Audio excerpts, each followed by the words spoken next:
Hey guys, Shane from Liberty Under Attack here. So I'm gonna do a quick video this evening and give some updates on I got the site redid.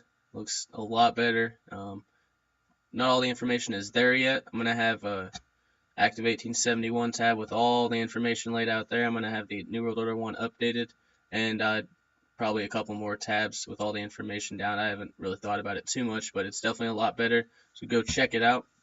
Did want to address a couple things on here. I did start a discussion forum. I was not going to do that, but come here and find some like-minded people, get in communication, and start doing work together. So yeah, let me know what you think of the site. The link will be below. And also, I wanted to do one more thing on this broadcast other than what I was originally going to do. It will cost $40 per week for this radio show. I'm a college student and I have a part-time job, and I'm not going to let money stop me. I'm not, because this is more important than money, and the Federal Reserve notes don't mean a damn thing, quite honestly. So, $160 extra a month if I do just 2 hours once a week. So it's going to be hard for me to swing that. I'm gonna find a way. I always do, but I set up a gallery shop, and the good thing about this site, I tried Cafe Press, but it was like $24 for just like the black shirt that you were gonna customize, and by the time you got done customizing, it was like $31 or $32. It's outrageous. It's honestly outrageous, and you couldn't do bumper stickers there, so I found Gallery, and I mean the shirts are pretty damn good in my opinion. I'll show you one of them for example. The price, $21.60. $21.60. That is cheap. The shirts are fairly priced, and I mean the bumper sticker's a little more expensive, but I mean, I haven't seen one of these bumper stickers. I've been looking for Liberty themed bumper stickers for a while, and the only place I can find them is InfoWars.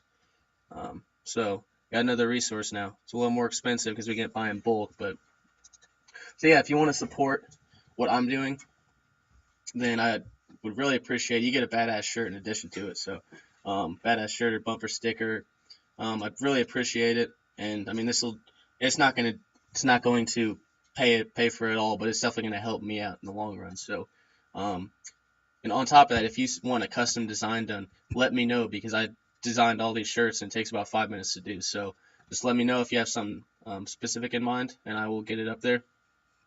Now to move on to the entire reason for this video. The FEMA Executive Orders have been around for quite a while. Most people know them already, and they're pretty easily available to find. There's no conspiracy here. So, the FEMA Executive Orders, I'll read through them all, but they pretty much put the government, the head of FEMA, in control of every single facet of our society. For example, 12148 created FEMA, that is to interface with the Department of Defense for civil defense planning and funding. An emergency SAR was appointed. FEMA has only spent about 6% of its budget on national emergencies. The bulk of their funding has been used for the construction of secret underground facilities to assure continuity of government in case of a major emergency, foreign or domestic. That is Mount Weather. That will be discussed in the radio show in depth. 12656 appointed the National Security Council as the principal body that should consider emergency powers. This allows the government to increase domestic intelligence and surveillance of U.S. citizens and restrict the freedom of movement within the United States and grant the government the right to isolate large groups of civilians. The National Guard could be federalized to seal all borders and take control of U.S. airspace and all ports of entry. Here are just a few executive orders associated with FEMA that would suspend the Constitution and the Bill of Rights. These executive orders have been on record for nearly 30 years and could be enacted by the stroke of a presidential pen. And when these go into existence at some point, the president doesn't even have the powers anymore. It's the head of FEMA that has dictatorial powers under a national emergency. So 10990 allows the government to take over all modes of transportation and control of highways and seaports. 10995 allows the government to seize control of the communication media. 10997, well, 10995 goes right along with the internet kill switch that we have seen recently. 10997 allows the government to take over all electrical power, gas, petroleum, fuels, and minerals. 10998 allows the government to take over all food resources and farms. 11,000 allows the government to mobilize civilians into work brigades under government supervision. This leads me into the other thing I wanted to show you guys. Alright, this document is it's on the House of Representatives, Congress of the United States. See if there's any other information in here. Committee of Appropriations, Subcommittee of Defense. This states it's addressed to Mr. Setzer. Enclosed the information you requested pertaining to the Army's policy and guidance for establishing civilian inmate labor program and civilian prison camps on Army installations. This information has not yet been published.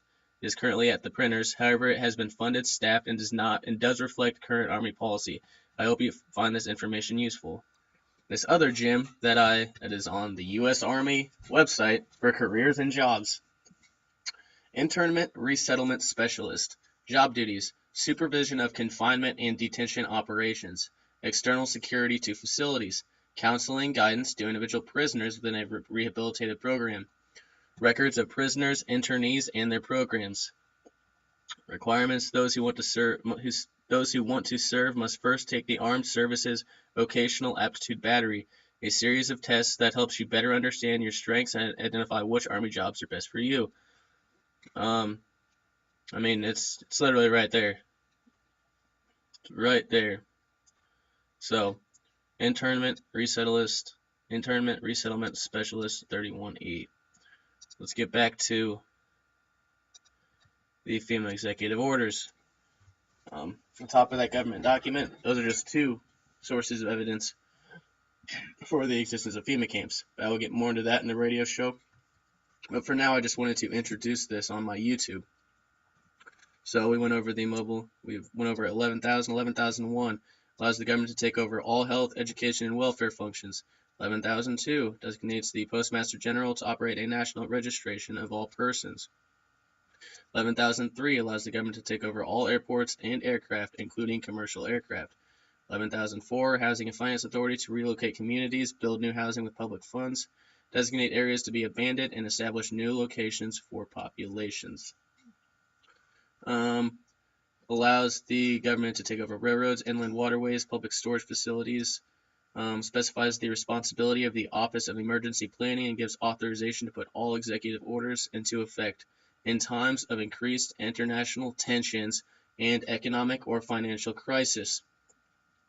So, all it takes for these to go into effect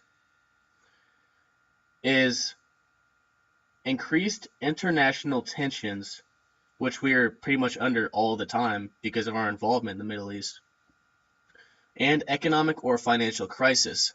That will happen sometime soon. We're $18 trillion in debt, and unfunded liabilities are over $90 trillion. And that's not even counting derivatives. If you count derivatives, it's over $200 trillion. It will collapse. So that would give them a reason to enact all of these executive orders, and that would be a bad thing. So went over 051. 11.3.10 grants authority to the Department of Justice to enforce the plans set out in executive orders to institute industrial support, to establish judicial and legislative liaison, to control all aliens, to operate penal and correctional institutions, and to advise and assist the President. 11.049 assigns emergency preparedness function to federal department and agencies, consolidating 21 operative executive orders issued over a 15-year period. I did want to touch on this part right here. So, I'm going to focus on Katrina. So during Katrina, FEMA went in there, and they screwed a bunch of shit up. Obviously, they're incompetent. Their duties are not to prepare for emergencies. It's to pretty much take over the area and put it in federal control. Hurricane Katrina, there was a rich neighborhood outside of New Orleans, I think it was. And they actually went and confiscated firearms because, why? Just see if they could do it. So yeah, they arrested them, took them out on the front porch, took all their firearms, and then went on their way because of a hurricane. They thought that I think the official reason was that under increased tension, they could become violent. These families were rich. These houses were huge. I'm pretty sure they had enough at their house to where they didn't have to worry about, I don't know, not having enough resources. I don't know. But another instance of the government confiscating firearms, and that was because of a hurricane. I guess I just want to touch on these because it's it should raise a lot of questions. The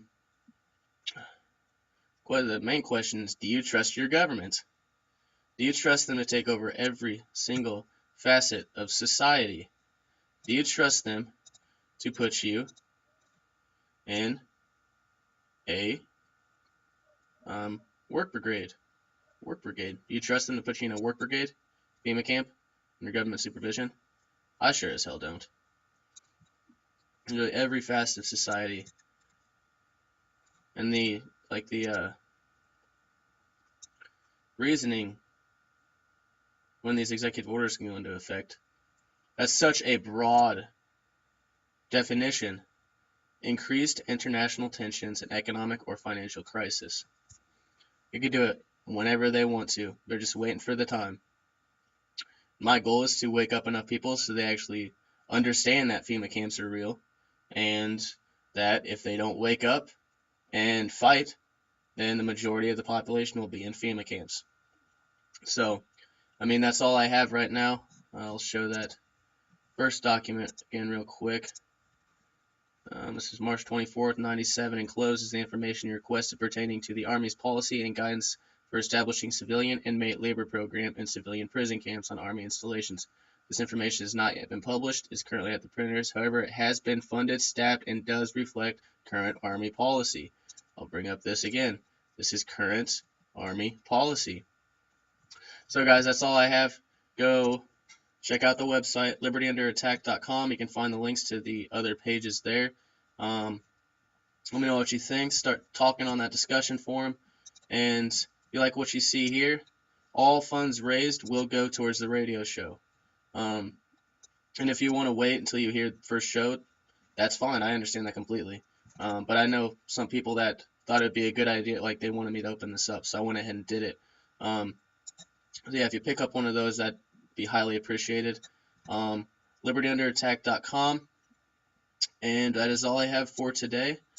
Have a good one, and I will talk to you guys later.